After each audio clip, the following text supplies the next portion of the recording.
Welcome to the next podcast. We are covering muscle mass in relation to the athlete. I got a little one homesick with me here today, and he's quite active when I'm on the phone or anything. So I'll mostly be listening in on this, but not to worry. To start things off with Keegan, I highly suggest checking out his Instagram, Keegan Strength. He really lives this subject. He's got a killer physique. Keegan, start us off. Thanks for the kind words there, Mr. Patrick, as always. And, nice to see our special guest on the podcast as well. Look forward to having him back on more regularly. This topic is probably the one that I'm most passionate about. It's probably the one that will impact the most men's lives.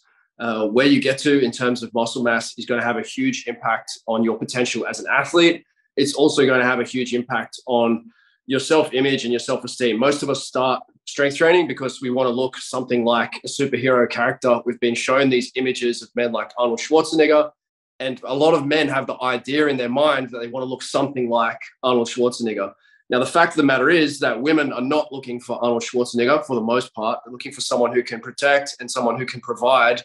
And this overblown image of a superhero physique actually can't run. And it's very difficult to provide as a bodybuilder. There's much better ways to make money. And it's not a great way to be a protector because you probably can't run. It's not the best, solution in terms of being able to provide either. So if men could leave behind the idea of wanting to look like Mr. Olympia in a way that is never going to happen naturally, that would be a very, very healthy thing for a lot of men. As far as athletes go and performance, if you're significantly away from where the best athletes are in terms of the muscle mass for your sport, you will not make it as an athlete. Like, it's black and white, and people are talking about mechanics and all these things that are like polishing a turd. If you don't have something like the ideal body composition for your performance, you're not in the game. It's like being a 3 foot tall man and expecting to, do really well in the dating game. It's going to be very, very, very difficult.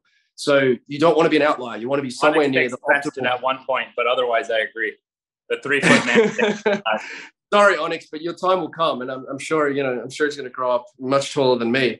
But this idea that more muscle mass is always better is not true. And you want to decide exactly where the muscle mass is on the body. There's no point reaching your ideal muscle mass, but having it all in the upper body. If you're a running athlete, that happens a lot for rugby players, and they don't understand why their legs keep breaking. And you look at it, it's massively top heavy.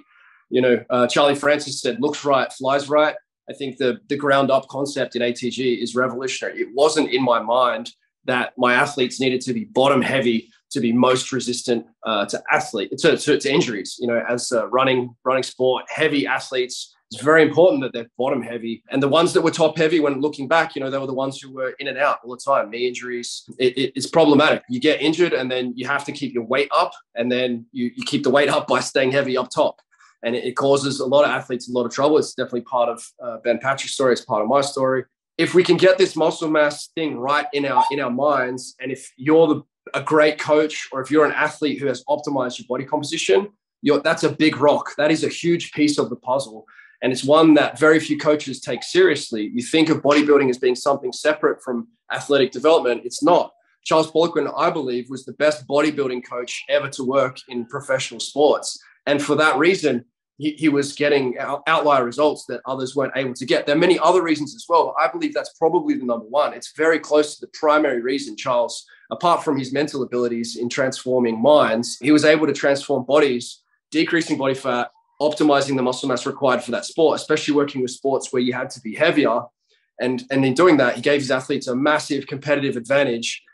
I don't see that same competitive advantage being won by foot strength or by some tweak in the mechanics. If you're already an elite athlete, maybe it is, but oftentimes there's huge improvements to be made in body composition. And that was a primary focus, for me, working with rugby players. We were the leanest. And I actually did the numbers on every athlete in the league before I went back into professional rugby league. I ran the numbers on every position, on every team.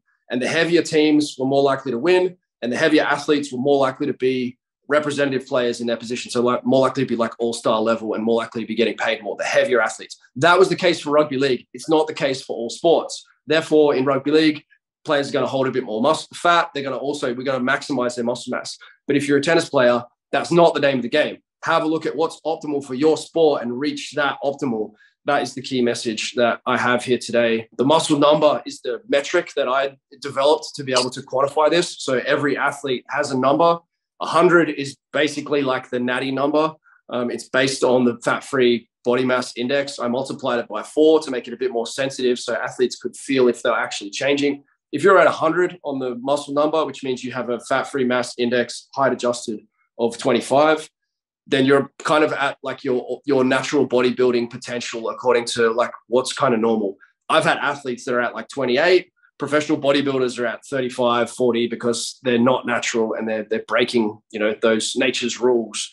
But some sports, you might need to be 80, you might need to be 90, you might need to be 75 if you're a marathon runner or a high jumper. Understanding what's optimal, I think, is the key. Brilliant intro. In terms of the muscle number, if someone wanted to explore that more, if they're hearing that right now, like even for me, I've never done that. How should I do that? Is there a resource you have on that? Or it's going to be on the app in the next 24 hours with Anthony. It's a good tool to make it realistic because a lot of guys are like, I want to put on 5 kilos of muscle and I want to lose 5 kilos of fat. I'm like, yeah, cool. But that will put you in like the upper 1% of like elite bodybuilders. Is that what you think you're going to do? And they're like, no, I'm actually a basketball player. And I'm like, well, maybe we should reset those goals and you just need to be leaner. You don't actually need to add 5 kilos of muscle mass. And then that takes some of the stress out of the equation sometimes. Interesting. Okay. Awesome. Now, Marcel, I remember giving him his first workout back when coming to ATG meant you had to survive a sled workout with me. And if you wanted to come back, I would let someone join the membership. I don't know what I was thinking back then, but Marcel was puking his brains out, but he called me later that day. He wanted in. Marcel had a sloppy body. No offense, bro. I mean, like low muscle mass, high body fat. Now he's the opposite. Marcel, what's your experience on this subject? What knowledge do you have to drop on this subject? So in my defense, I had no knowledge in terms of nutrition and training prior to meeting you. I believe that same day I got back from an all-you-can-eat buffet. So I was ready to blow even before the workout. Let's talk about the topic in terms of ideal muscle mass for the athlete. This was something that I really came across probably about a year into training with you, where we had differing coaches with different points of views, which is completely fine. Everyone is entitled to their own points of view, and everyone's trying to do their best with the knowledge that they have available. So I came across this situation where I needed to, one, get to a certain amount of strength in order to be able to perform optimally in tennis, or two, pursue this sort of arbitrary number, which was exceeding the other option. So did I have to get stronger for the sake of getting stronger, or should I, as an athlete, try to get as strong as possible to be able to play my sport safely? So upon seeing those two options, I mean, strength training just takes so much time as well. It's an investment of time every day. You are opening the door, whether it's intentional or not, to the potential of injury risk because you are subjecting your body to stress, and anything could happen if you happen to lose focus. Little tweaks can happen here and there. Ideally, when you're structurally balanced, the odds of that happening go down. But nonetheless, we're human. We may subject ourselves to a stress that we didn't anticipate, and we get hurt, and we just handle it accordingly. But back to my decision making, I did ultimately decide to focus on getting strong enough to where my performance in my sport was able to be at the highest level, but not exceeding that and chasing some arbitrary figure of, let's say, a 400-pound squat. If I'm squatting 352 and I go on the court and I have no knee pain, I can cut on the dime. I could stop. I can move quickly. Why should I have to go and pursue 352 with his form, like double body weight, ass to grass as a tennis player, by the way, is exceptional. His legs are shredded, veins popping out of his VMOs. Then as you go up, six-pack, lats, shoulders. No, probably not the biggest arms. It's really the smile. It's really the smile. It's really the smile. But, hey, well, basically, that's a solid squat. But like at Ben Clairfield has coached guys in the NFL, and like no one's going to be shocked by a 352 squat. Now for a tennis player with the form and control all the way down, and then as we move up the body, like your mid-back muscle development is crazy. So it sounds to me like you're basically trying to get as strong as you could in terms of what was needed, as a tennis player. So agility, Right. explosion, overhead power. And so your numbers on the QL and pullovers and trap threes and rotators are all among the highest I've ever seen. And your body kind of reflects that.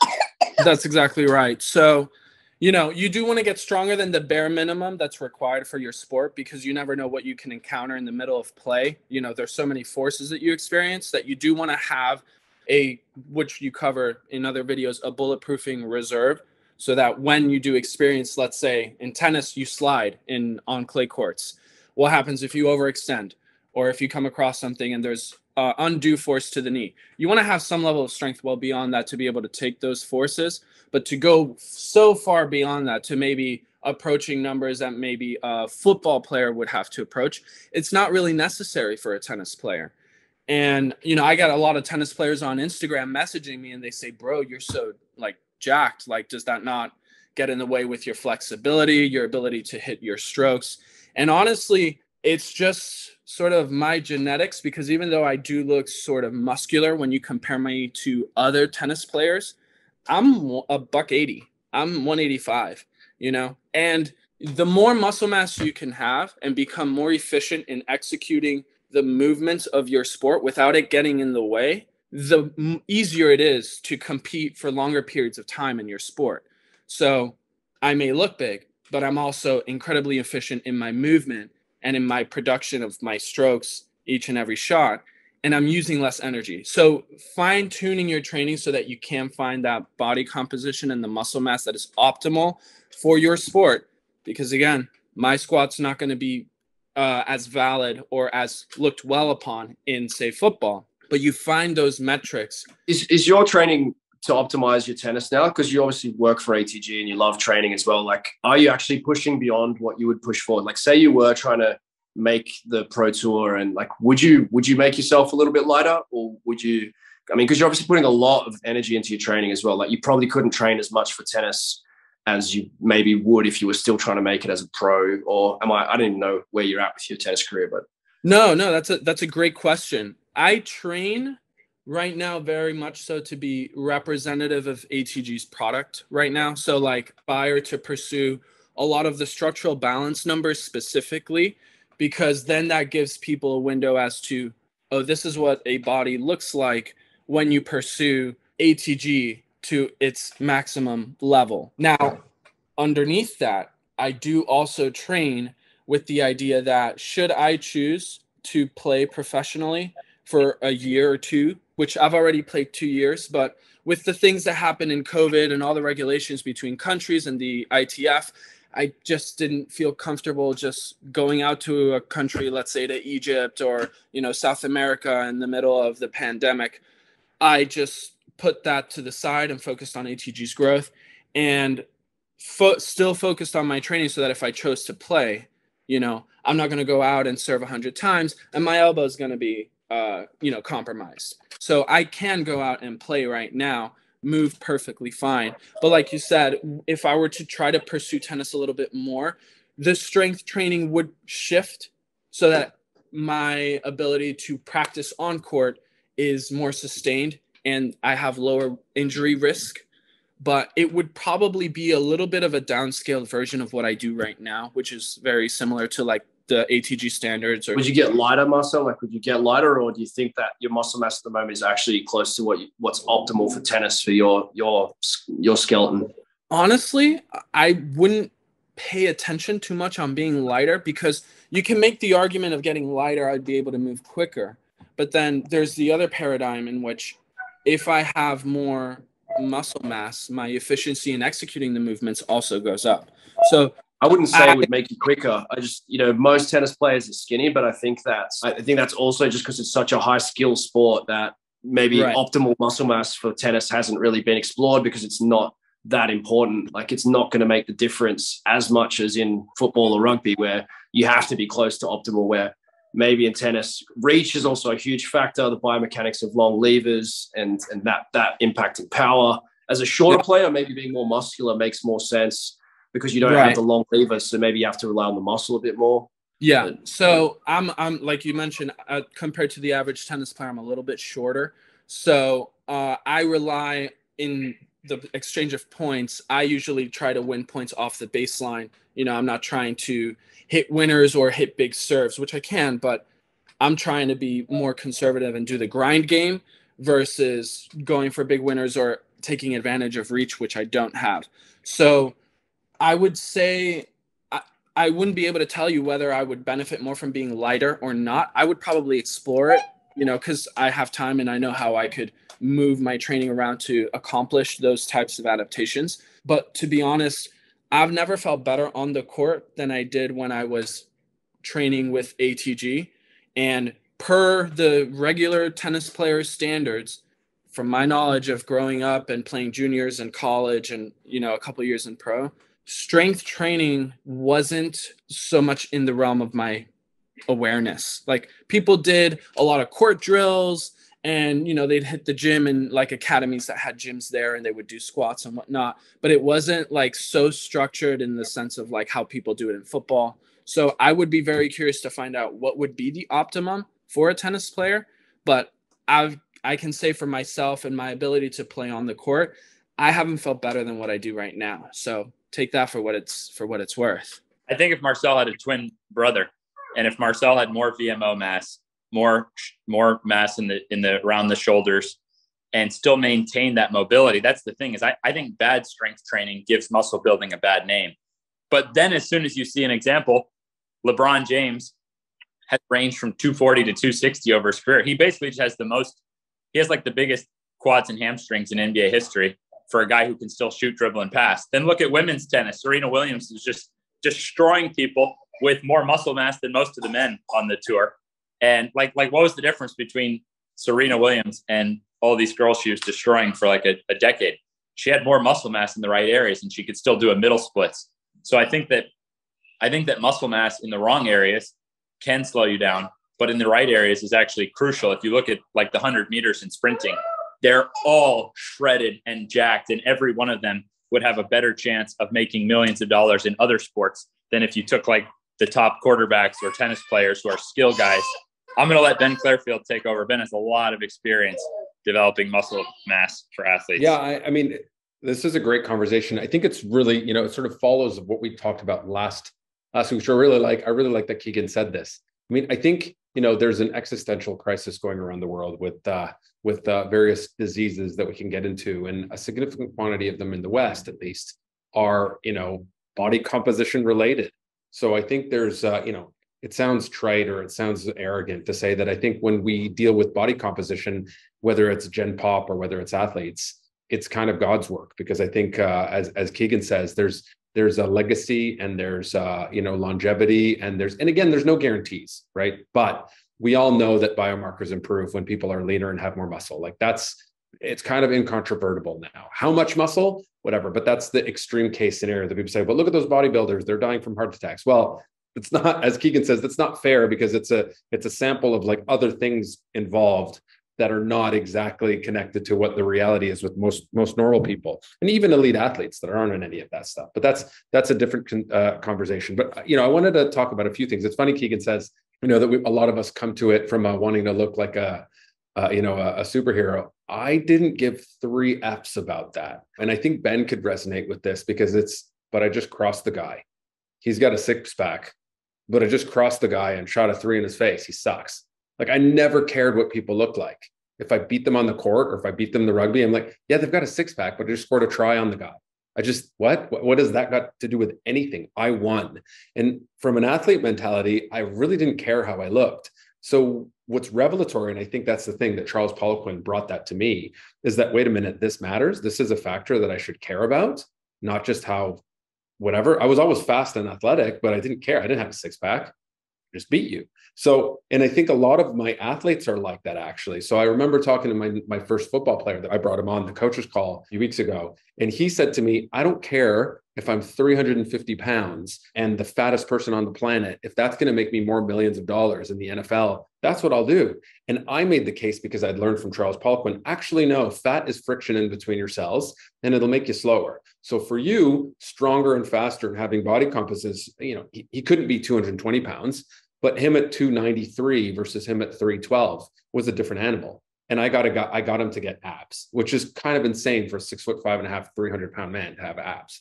And that's natural, just from a point of view of genetic freaks. Again, I don't have those genetics, but I helped him with that. And that was something that it changed his play. And he signed a multi-million-dollar deal. And, he's retired now, but he did really well. He's acted in some movies. He's a good-looking guy. And for me, that idea came from Charles Poliquin, where I could come and say, hey, look, the conception of your sport, especially in football, Ben's dealt with football, Marcel knows this, there's this 300-pound number. But it doesn't matter if you're 35% body fat and 305, or if you're 16% body fat and 295. We all know which is going to be the more explosive, stronger athlete. We know that. It's simple math. Now, what you do per sport, that's an interesting question. I think that's something that's worth exploring more. And I think that's a great question regarding Marcel. But the way Charles taught me, and he did it with periodization models, is you build muscle, and then you put strength into that muscle. So you call it accumulation or intensification, whatever you want to call it. And I think that's the genius that Keegan's trying to bring out here. And there's different ways to do it. And I think Dent's is genius. The way Keegan does it is very, very smart. From getting people rolling and not procrastinating, especially in this time where everyone's on their phone and, who tweeted what at who and whose Instagram, 1 second, 7 minutes, and I forgot to do my set, whatever. So there's genius in that. And I think getting volume in and discussing that, there's more room for us to discuss how we plan things for various people. But I think that body composition thing, and again, this is, I think what's really cool is that this isn't our first focus, but I think there's something about this that's worth thinking about from a philosophical point of view. And I know I get to this. I was having some conversations with some of our female clients that have come to us for body composition goals. And I showed them some pictures of elite female track athletes who are pretty much, it is what it is. They're half naked. They're in the bikini bottoms. It's for efficiency or whatever you want to call it. And their physiques are phenomenal. And I'm saying that from a point of view of healthy, lean, and obviously there's a connection to aesthetically pleasing. But I showed the picture to try and show these ladies that it's not about spot reducing this point or that point, or I hate this part of my body. And there's a lot of stuff with social media and pressures of females that men don't have in the same way. And so I sympathize, and we try to coach in the best way that we're as positive as we can. And it's complex.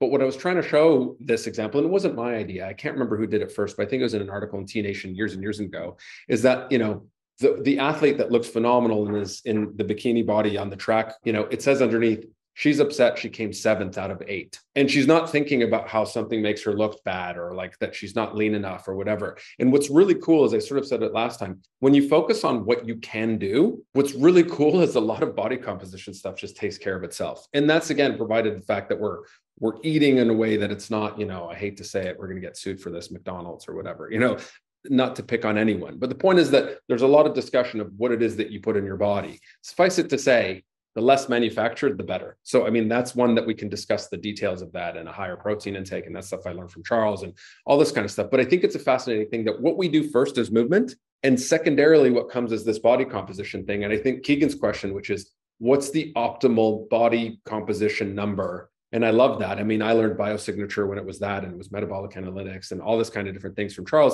And I still utilize some of that. And ideally, you're figuring some form of and I like the muscle number. I like that a lot because in some ways it's much easier, whereas I have to get calipers and it's harder and I can't do it with everyone. I did that for a long time as well, Ben. I like the biosig method was cool. It's just, it is time consuming and it's not very scalable. It's not easy to teach to other coaches. And so, yeah, if you can there's other measures. I like the Sculpt device, actually gives a good reading, but even with a waist measurement, you can get it pretty close. It's not great from like the fine tuning perspective, but it's great from like that bigger picture of, are you aiming to be like 10% above the best genetics of, elite sport, or like putting things into perspective, I think is, that's what it's really for. It's not like that fine tuning. You want, something like your tool is great for that. Absolutely. And I think that's the idea, is you're getting some form of measure. And obviously, as we've discussed, we're in the realm of bespoke high end where I can do that and I can tailor the program to the client or the athlete. But I think the idea stands. I agree with you wholeheartedly that what people should be aiming at is there's, and it's really difficult. And I think it's just why this conversation is there. And I think it goes to what it is that we represent, this idea of athletic truth group, where we're not trying to be mean to anyone, but we're trying to actually explore and figure out what the truth is in regards to, okay, we're making a question of what is better. So if you're a rugby player and you're 135 pounds, even if you're a scrum half, chances are you're going to get obliterated. Now, the scrum half can probably be the smallest, but at the same time, it's better to probably be in the realm of 80 to 90 kilos than 60.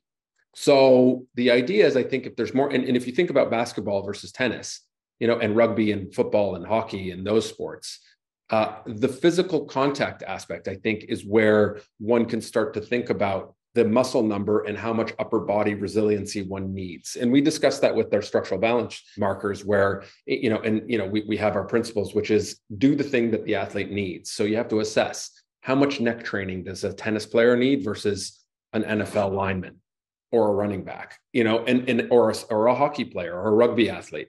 You need more if you're going to have that physical contact. And how much low back work do you need if you're going to actually attack and smack people? You need way more low back work, and it has to build massive backs where you can crack skulls, and the ramifications are on the other person and not on you. So that's muscle. How do you do that? You have to plan accordingly. And if you're a tennis player, you need to do it such that you can fly on the court and you can convert, force into a ball and into a racket, but you're not worried that the person's going to jump across the net and tackle you. One has to think that way. And I think a very easy way to sort of push that forward of when we say, okay, well, how do you assess? You look at the best of the best, which I think is what Ben's doing. And there is physical contact in basketball. Now, the hand checking rule changes the game a little bit. So you can be Steph Curry and Ja, but still, LeBron James is, as of now, the best of the best. And he's an absolute massive monster. And there's a reason. So I remember having a consult call with the basketball player who was playing in Europe. And he says, yeah, everyone's going long and lean,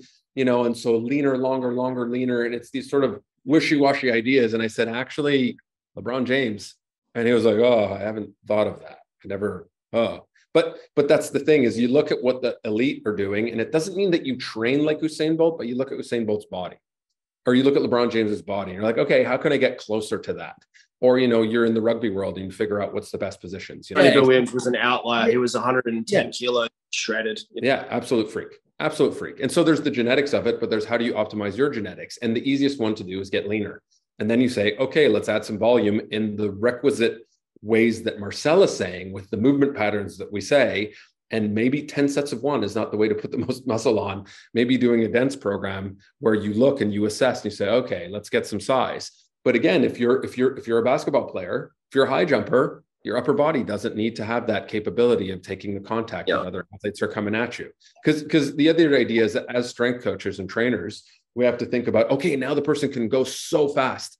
But if you make your scrum half or fly half or center super fast, but the second someone tackles them, they get obliterated. Well, that's not so smart. So you need to have enough muscle on them that if, they get cracked, they have the armor such that they can, deal with that. So it's very likely that a basketball player can jump higher than some of the wide receivers in the NFL. It's quite clear for the pure physics sports like high jump, sprinting, shot put. You can kind of see, okay, well, yeah, these are the body shapes for these sports. It gets confusing when it's team sports or high skill sports. There's an argument in soccer, or there's an argument with some of those sports of like how much muscle athletes need to have. But yeah, basketball I think is a really interesting one. You guys are pushing for more mass in basketball players. Like, what would you say there? Ben, you've added a lot of mass. I would say over your career, you've experienced being a light player. Now you're probably like one of the more jacked. You're definitely one of the more jacked guys on the court. Like, where would you see it? I mean, I've been all over the boards, and I think that one quick thing to note that's really interesting is if you just look at the bodies of high jumpers versus sprinters, it's very interesting how the sprinters have much more jacked upper bodies. So if I looked at my first goals when I came across Charles Poliquin's stuff and started training totally backwards as we do in ATG, my life quality depended on my knees and being able to dunk a basketball. But now if I'm trying to be the best that I can possibly be, this also means being as fast as I can possibly be. So then when I look at the upper body of Olympic sprinters, I go, wow, now there's an ideal body type to chase. So I first experienced playing basketball extremely skinny, went into high school at 92 pounds. I was that kid made fun of for how skinny I was. So then I was trying to gain muscle mass and get bigger, but with such bad knees, I didn't build any leg muscle mass. So I was the opposite of now, build from the ground up, knees over toe. I was the opposite. I was knees behind toes, no muscle mass coming from the ground up, built like a reverse Christmas tree. And that body was awful on the basketball court. Like LeBron James, who we're discussing as jacked, when you see pictures, when he rolls up his shorts, or sometimes you see certain angles and it's like, oh my gosh, this guy like 1 in a million hamstrings and calves and quads and glutes. I mean, like he's built from the ground up, yet he's still jacked up top. So for me, where I am now, I feel like the last 12 years of my life, since I touched on Charles Poliquin's stuff, 12 years of trial and error, and I would say the last 5 that ATG has been somewhat of a system. All that 12 years basically boils down to about 1 year of training, in the sense of like figuring out. So like if someone starts with me now, I can deliver like a really life-changing year of training programs. I have to interject. You showed me video of you playing basketball, but I remember the last time we played, I remember you going up for a dunk, not looking at the rim, with someone hanging on your back, and you kind of looked up and just flushed it. And if that's not also realizing upper body strength, the ability to take a hit and continue to rise up, and I just sort of was standing there and be like, God damn, this guy, this 6'1" smiley, like, oh shucks neighbor guy just went up and did it. Just, you had the dude, I can't remember who it was, but it was like he was just hanging on your back, and you just looked and you went up and you just, all right, here's the rim. Boom.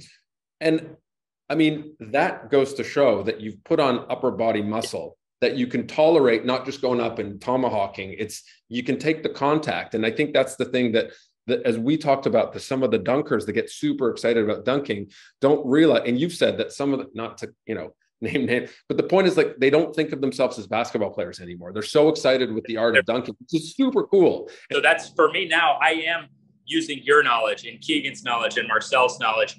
Like this summer, I want to be able to take photos and look like a Greek god physically, but still have my legs balanced. But I'm talking the full upper body. And there's something too about being a father now, that it's like, whoa, in addition to having like bulletproof knees and being able to dunk, I also want to feel very confident physically if anything were to happen, because in today's society, I mean, throughout history, it's always possible that something physical is going to happen and that you're going to need to defend your family. So for me, it's very different now. And I am chasing like my best all around body that I've ever had. And that will mean more muscle mass than I have right now. If I just look at the best MMA fighters, the best Olympic sprinters, like my whole body will have to get more jacked. But I will say that just from really trying to chase the perfect rep on the zero, dense, and standards base programs, I have noticed like VMOs came out of nowhere, hamstrings, all of a sudden it'd be like, whoa, dude, your hamstrings are like popping out. And it's like, what? When did I get hamstrings? Lower legs are more muscular.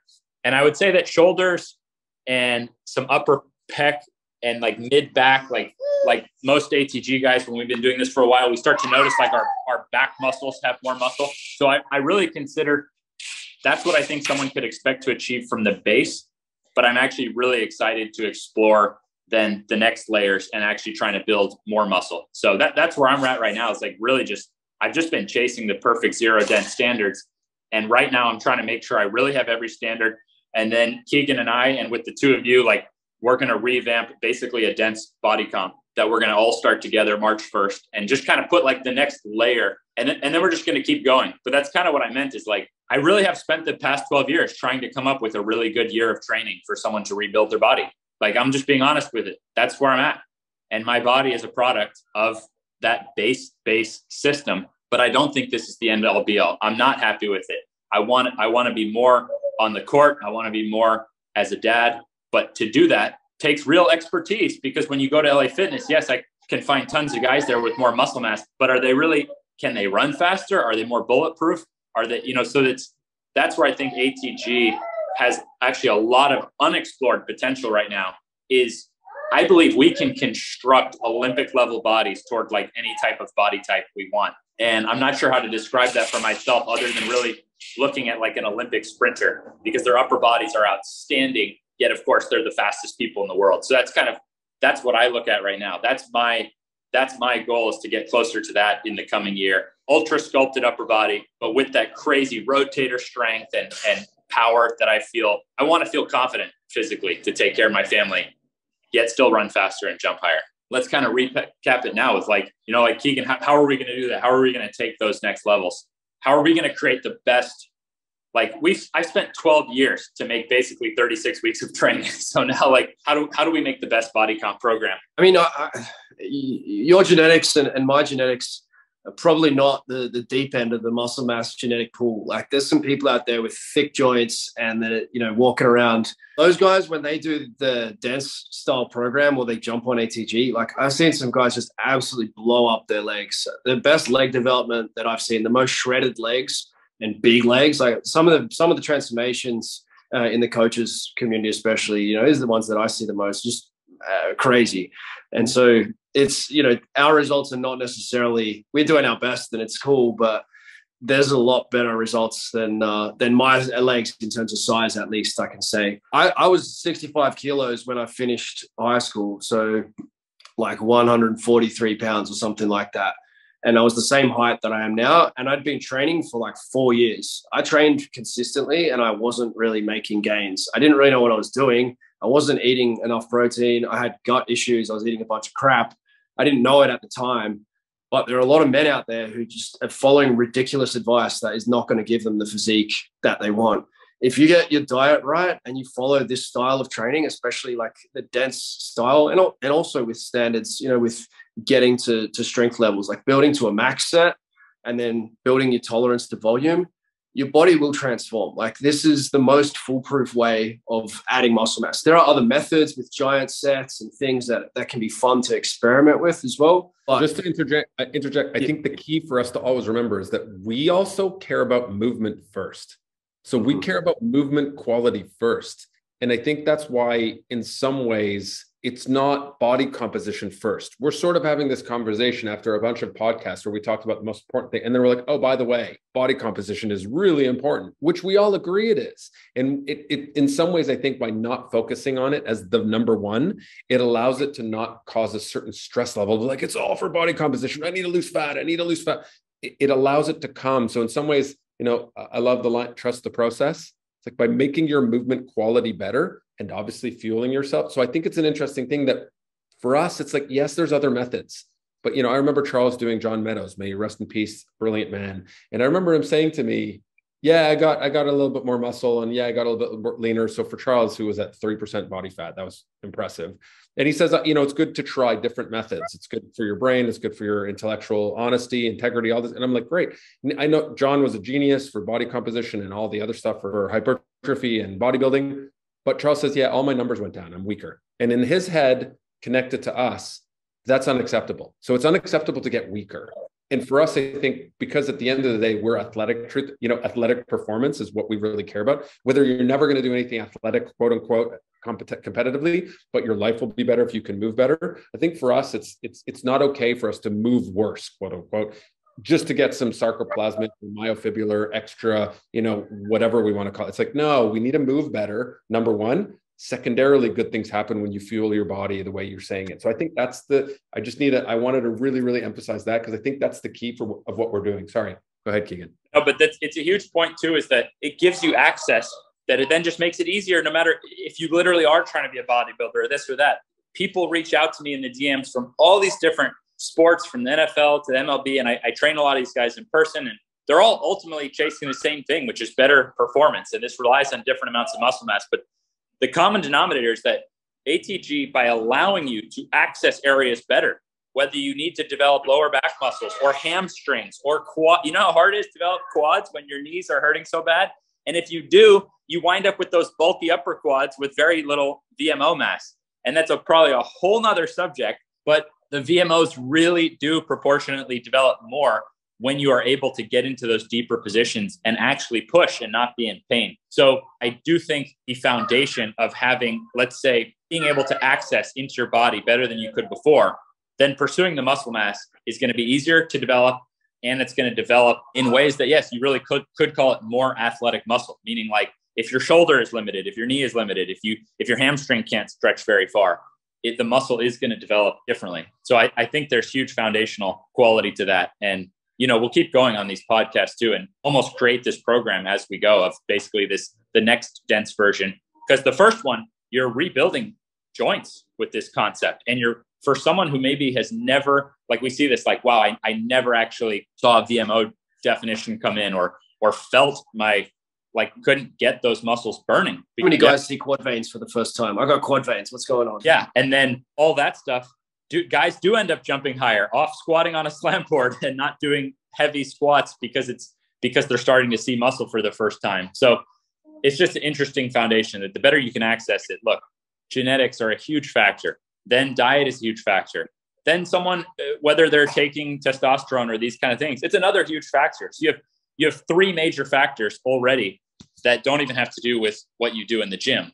But what we do, it's going to help someone on their journey. And what's clear to me is like, it's a personal journey. I'm not comparing my muscle mass to Keegan's, or like, I'm not comparing myself and my numbers to anyone else, comparing it to myself. And as Ben Clairfield said, so if I'm pursuing more muscle mass, but I need to jump higher too. And that, to me, that's the cool thing about ATG is we're all pursuing better performance in some way. Like Keegan's squat is the best I've ever seen it. I mean, rock bottom, doesn't even need to wear Olympic weightlifting shoes and can keep like a flat back, cheeks to sneaks. Let's give closing thoughts. I think this is a really exciting topic and unexplored. This is a big factor. And I think for the rest of our lives, I think it's going to affect a lot. Like being able to build muscle tissue in the right areas now is going to help these bodies hold up. So that was my closing thoughts. I have Alyssa texting me. She's like, I thought this was half an hour. So, because we got the two kids. So we're just like man on man coverage right now with Onyx out of school. So let's check some closing thoughts. But this was awesome. Got me fired up. For me, this is primary. Ben's sort of saying athleticism, and athleticism is key as well. But the thing that's going to most impact most men's self-esteem and their path in life, like one of the best ways to turn your life around is to optimize your body composition. If you look at someone in the mirror and you're very proud of what you've built and you know how much hard work it took and you've developed something that you're very proud of, you're going to be able to live a better life from there. I'm a huge fan of the entrepreneurial journey. I love seeing people make more money and be able to solve problems in the world.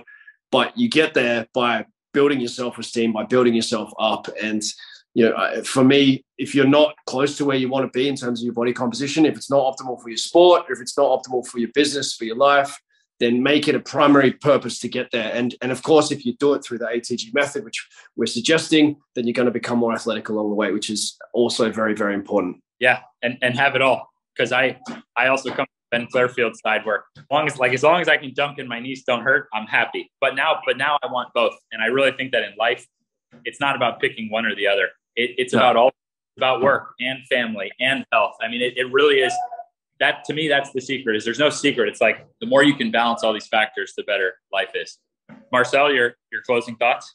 For me, it seems like both Bens are in the same camp, and I'm actually really in Keegan's camp on this. Training when I was young and in school and, trying to grow up, I did want to pursue visually those images that I saw when I was going to the movies or watching TV shows, things like 300 or like, Logan from X-Men, and then also my idols in tennis.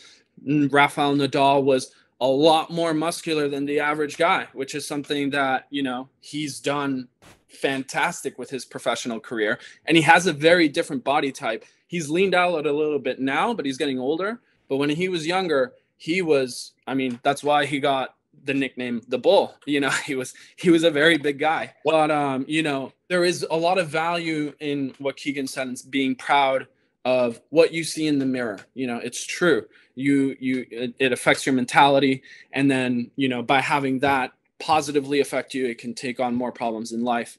But also in the athletic side, when we're talking about body composition, something that I think a lot of people don't think about with structural balance is that you then start hypertrophying muscles which you otherwise would not have trained.